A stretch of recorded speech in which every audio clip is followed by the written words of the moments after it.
As new technologies and materials are fabricated to increase the movement of capital around the world, the environment suffers and individuals become isolated, intimately and economically. At this time of physical distancing, how can we navigate a new reality? The Bronx Council on the Arts has responded by transforming our exhibition, Confidence in the Future, into a digital experience. With the onset of the COVID-19 pandemic, the artworks in the exhibition appear more relevant than ever. The artists reflect on climate change, capitalism, the power of ancestral wisdom, and also offer new ways for people to relate to each other and our environment. Let's explore together as the artists in Confidence in the Future powerfully move us through time and space to convey their concerns and dreams for tomorrow.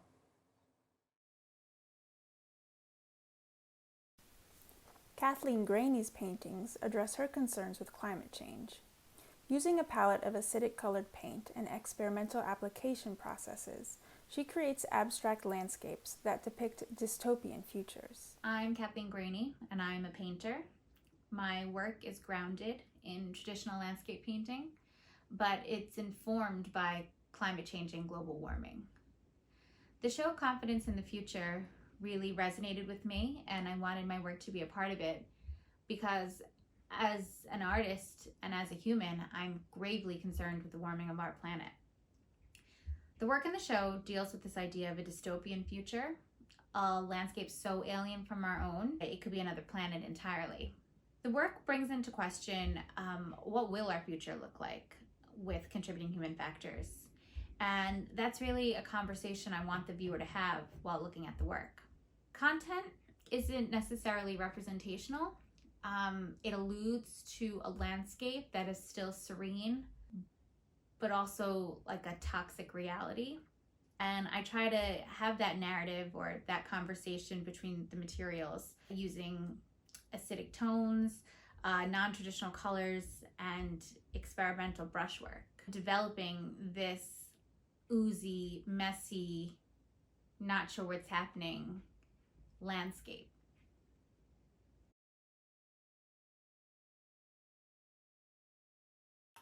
Francisco Osorio is also concerned with the human impact on the natural world. He employs pattern and his own lexicon of symbols to tell stories of birth and proliferation. His painting, Within the Bottle, That's Where We All Are, stands as a metaphor for the limited and artificial environments humans have created for ourselves and the other inhabitants of this earth. It wants to question the notion that humanity is above nature. This idea that we are separate from the environment we are part of, polluted ocean, rivers, or the world in general. It is not a problem of nature, and not even of a country by itself. Instead, it is an issue of the whole components of life inside the globe. Additional paintings like Divided Planet and Blue Moon, City of Paint reiterate Osorio's passionate plea for human stewardship of the earth. The Alchemist, too, takes this message a step further and equates human care for the earth with care for each other. As the alchemist turns a rock into gold, one must turn a life of survival into a journey of transcendence to become a better version. As beings, we inhabit a world we shared. It is our responsibility to treat it with respect. Just as we should respect the world, we should respect each other.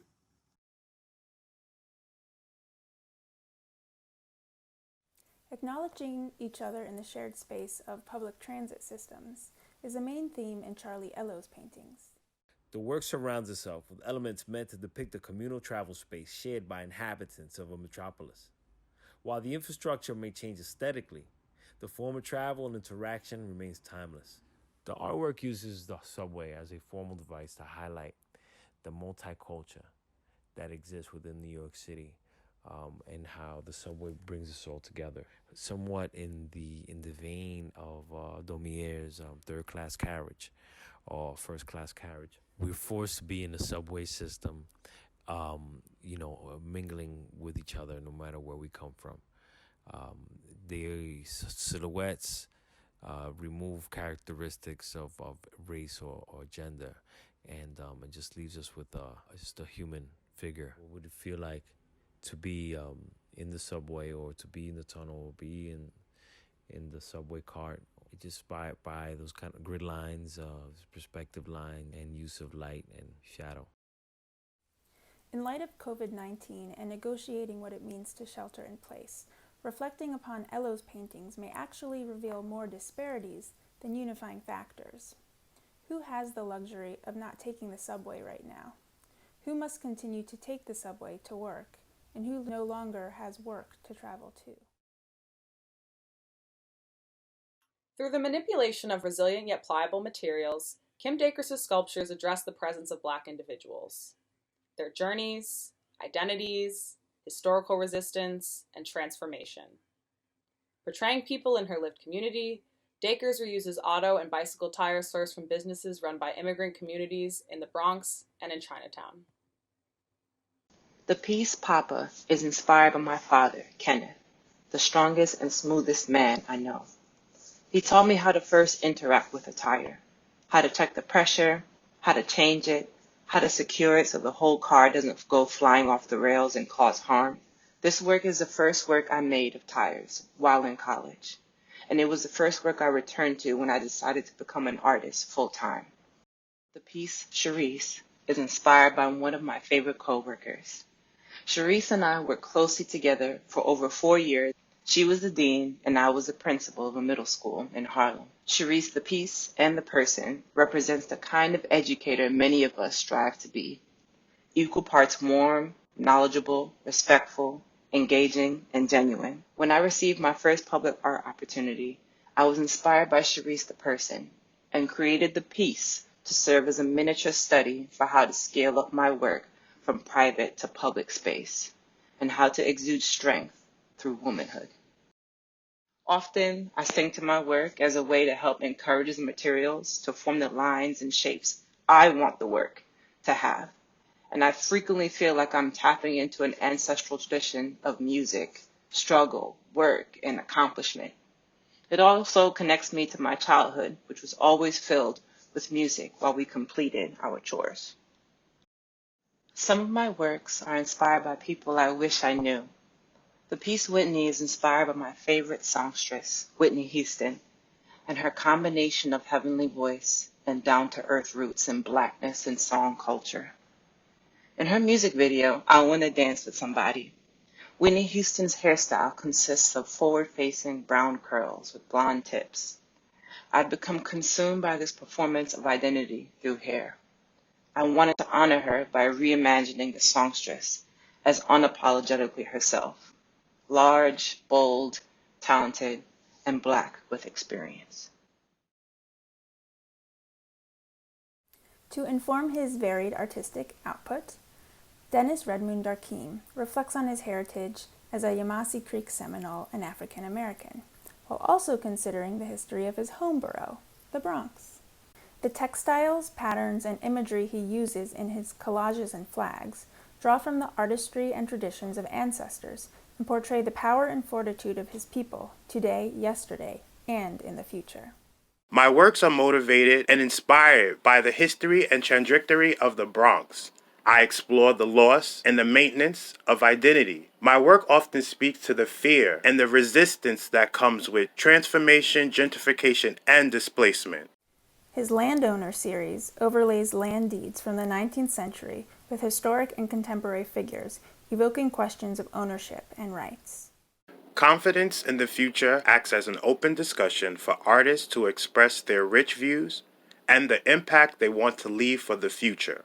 Being an artist and an art educator in the South Bronx, it is important for my art to empower young people to find their voice and be able to confront their existence in their own, often underserved communities. Another forward-looking artist is Daisy Ferguson. Ferguson portrays the beauty of the gender non-binary in her acrylic paintings. Employing a flat, ornamental aesthetic, Ferguson's illustrated floral designs uniformly decorate the backgrounds and clothing in her portraits. This flattening of space metaphorically breaks down categories of social separation and creates an accessible and inclusive sphere. I like to create a space where conveying emotions and the expression of femininity are seen as strengths. As a transgender woman, it's important to me that softness and feminine nature can be embraced and accepted. My paintings are an expression and representation of who I am and who I'm becoming. Artist Tammy Woofsy also uses her work to express her hopes for the future. Looking to the adaptability of the natural world, she explores the possibility of a hybrid human/animal coexistence. Her linocut print, Lifeboat, represents her belief that plants and animals hold the key to saving our planet and humanity. In this story, our little lifeboat raft is called the Earth, and we are living on it, floating about on choppy seas with no direction. There is no map to guide our decisions or agree upon charting a plan to save us from an uninhabitable future. Then, the hibernating animals spring awake. They push us aside and steer our boat to clean water, healthy food, and fresh air. At the end of the story, we thrive as one living organism. Artist Toysha Tucker creates work that looks to our collective futures.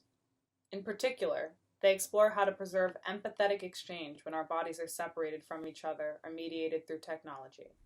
Their piece, CX Paradisi, is a collaborative artwork that occurs when people join together to follow instructions from Yoko Ono's art book, Grapefruit. By engaging in the various events and actions defined in the book, participants in CX Paradisis produce memories of happiness. Tucker originated CX Paradisi in 2016 while reading articles about inherited trauma. They reflect upon its significance now with the onset of COVID-19.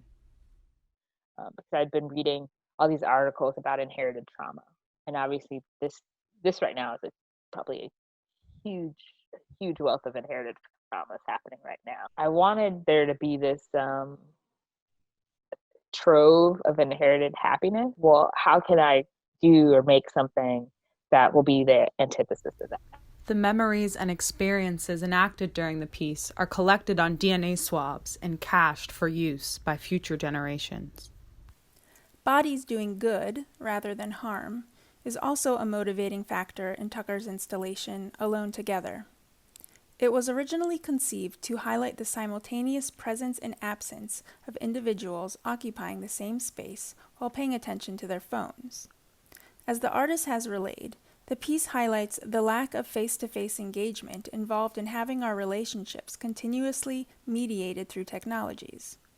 With the spread of COVID-19 and the implementation of physical distancing in support of global health and well-being, one might interpret the work differently. Yeah.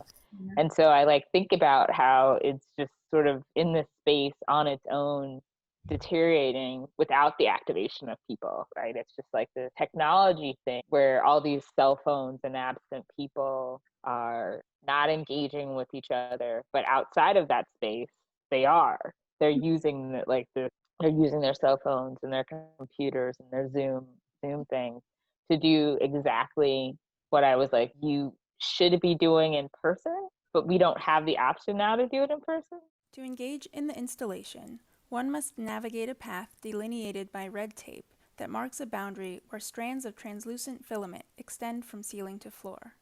The filament stands in for absent bodies, and red stripes on the filament stand in for smartphones. If you cross the tape, you may dislodge the filament, or perhaps, in our current interpretation, infect the bodies.